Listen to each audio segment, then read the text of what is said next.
Lokayukta SIT ಮುಖ್ಯಸ್ಥ ಚಂದ್ರಶೇಖರ್ಗೆ ಬೆದರಿಕೆ ಹಾಕಿದಂತ ಪ್ರಕರಣ ಸಂಬಂಧ ಎಫ್ಐಆರ್ ಅನ್ನು ರದ್ದು ಕೋರಿ ಕೋರ್ಟ್ಗೆ ಕೇಂದ್ರ ಸಚಿವ ಎಚ್.ಡಿ. ಕುಮಾರಸ್ವಾಮಿ ಅರ್ಜಿ ಹಾಕಿದ್ದಾರೆ. ಲೋಕಾಯುಕ್ತ ಎಸ್ಐಟಿ ಮುಖ್ಯಸ್ಥ ಚಂದ್ರಶೇಖರ್ ಅವರಿಗೆ ಬೆದರಿಕೆ ಹಾಕಿದಂತ ಪ್ರಕರಣ ಸಂಬಂಧ ಎಫ್ಐಆರ್ ಆಗಿತ್ತು. ಆ ಎಫ್ಐಆರ್ ರದ್ದು ಕೋರಿ ಕೋರ್ಟ್ಗೆ ಕೇಂದ್ರ ಸಚಿವ ಎಚ್.ಡಿ.ಕೆ ಅರ್ಜಿ ಹಾಕಿದ್ದಾರೆ. ಹೈಕೋರ್ಟ್ನಲ್ಲಿ ಬೆದರಿಕೆ ಪ್ರಕರಣ ಕುರಿತ ಅರ್ಜಿ ವಿಚಾರಣೆ ಎಚ್.ಡಿ. ಕುಮಾರಸ್ವಾಮಿ, ನಿಖಿಲ್, ಸುರೇಶ್ ಬಾಬು ಸಲ್ಲಿಸಿದಂತಹ ಅರ್ಜಿ ವಿಚಾರಣೆ ನ್ಯಾಯಮೂರ್ತಿ ಎಂ ನಾಗಪ್ರಸನ್ನ ನೇತೃತ್ವದ ಪೀಠದಲ್ಲಿ ನಡೀತಾ ಇದೆ. ಸದ್ಯ ವಿಚಾರಣೆಯನ್ನ ಜನವರಿ 30ಕ್ಕೆ ಮುಂದೂಡಿದೆ ಹೈಕೋರ್ಟ್.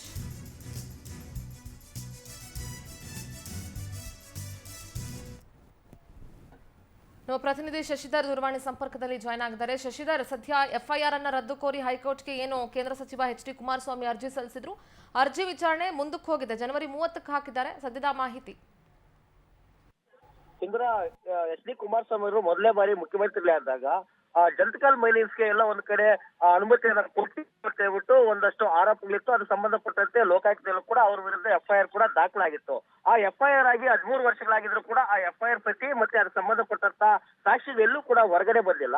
ಕಳೆದ ಒಂದು 3-4 ತಿಂಗಳಿಂದಲೇ ಪವರ್ ಟಿವಿ ಕೂಡ ಸುದ್ದಿ ಪ್ರಸಾರ ಆಗಿತ್ತು. ಆಗ ಒಂದು ಎಚ್.ಡಿ. ಕುಮಾರಸ್ವಾಮಿ ಮೇಲೆ ದೋಷಾರೋಪ ಪಟ್ಟಿ ಸಾಬೀತಾಗಿರುವಂತಹ ಒಂದು ದಾಖಲೆಗಳು ಕೂಡ ಬಿಡುಗಡೆ ಆಗಿತ್ತು. ಅದಕ್ಕೆ ಸಂಬಂಧಪಟ್ಟಂತೆ ಪ್ರಾಸಿಕ್ಯೂಷನ್ಗೆ ಅನುಮತಿ ಕೊಡಬೇಕು ಅಂತ ಹೇಳ್ಬಿಟ್ಟು ರಾಜ್ಯಪಾಲರು ಕೂಡ ಒಂದಷ್ಟು ದೂರಗಳು ಕೂಡ ಹೋಗಿತ್ತು.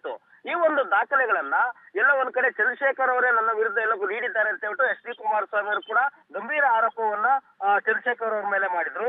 ನಾನು ಯಾವುದೇ ಕಾರಣಕ್ಕೂ ಕೂಡ ಮಾಡಿಲ್ಲ ಅಂತ ಹೇಳ್ಬಿಟ್ಟು ಚಂದ್ರಶೇಖರ್ ಅವರು ಕೂಡ ಏನು ಒಂದ್ ಕಡೆ ಪ್ರತಿಕ್ರಿಯೆಯನ್ನು ಕೂಡ ನೀಡಿದ್ರು. ಈಗ ಇದ್ರ ಮಧ್ಯೆ ಒಂದಷ್ಟು ಅವರಿಗೆ ಬೆದರಿಕೆ ಮತ್ತೆ ಮಾಜಿ MLC ಆಗಿರಂತ ಸುರೇಶ್ ಬಾಬು ಅವರಾಗಿರ್ಬೋದು, ಅವ್ರ ಜೊತೆ ಆಗಿರ್ಬೋದು, ಮತ್ತೆ ಎಚ್.ಡಿ. ಕುಮಾರಸ್ವಾಮಿ ಆಗಿರ್ಬೋದು, ಅವ್ರು ಎಲ್ಲರೂ ಕೂಡ ಸೇರಿ ಒಬ್ಬ ಲೋಕಾಯುಕ್ತ ಅಧಿಕಾರಿಗೆ ಕೆಲಸ ಕೂಡ. ಓಕೆ ಶಶಿಧರ್, ಥ್ಯಾಂಕ್ ಯು ನಿಮ್ಮೆಲ್ಲ ಡೀಟೇಲ್ಸ್ಗಾಗಿ.